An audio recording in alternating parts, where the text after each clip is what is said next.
Je m'appelle Andrio Sandra, donc je sors d'un BM1. On est une petite classe, donc moi ça m'a aidé à développer ma créativité. Par exemple, certaines personnes en atelier travaillent pas trop avec le métal, travaillent avec du bois, de la résine, et moi je suis très centrée sur le métal. Les autres bosser sur autre chose, ça me pousse à essayer de réduire ma consommation de métal à l'atelier. Je suis actuellement en 2e année de DNMAD et en fait j'ai fait un bac art appliqué et ensuite je suis parti en école d'architecture à Bordeaux et je me suis réorienté parce qu'il y avait un effectif qui était vachement réduit par rapport à l'école d'architecture. On est une dizaine, c'est beaucoup plus confortable en fait, on crée facilement du lien avec les élèves. Je trouve que c'est un moyen de s'exprimer plus facilement, le fait d'avoir un effectif réduit.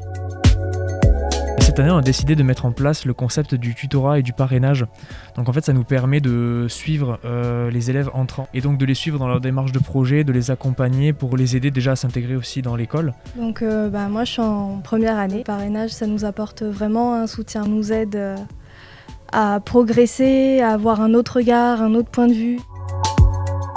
La philosophie du DNMAD, en fait, c'est de travailler en transversal. En général, on les lance en cours d'art appliqué avec un travail expérimental, de dessin, de recherche et on passe la main à l'atelier. Qui trouve des solutions techniques et puis à chaque fois, on essaie d'aboutir quand même à la réalisation d'un bijou. L'avantage après d'avoir un petit établissement, c'est qu'on se croise quand même assez facilement. Je pense qu'on a aussi instauré une relation de confiance, que ce soit au sein de l'équipe ou avec les étudiants. Et le fait d'avoir des classes de 12 à 15 élèves, ça nous permet de vraiment connaître les étudiants, d'être capable d'ajuster ce qu'on leur demande pour être vraiment en accord avec leur façon de travailler sans perdre de vue les objectifs qu'on a. Je suis actuellement en 3e année DNMAD. On a un projet de mémoire à faire sur la dernière année. C'était vraiment quelque chose de très personnel où on était encadré vraiment individuellement. Tous les profs qui étaient là pour nous, donc si on avait des questions, on pouvait leur envoyer des mails. Au niveau suivi, pour chaque matière qu'on avait, on a vraiment eu un suivi assidu.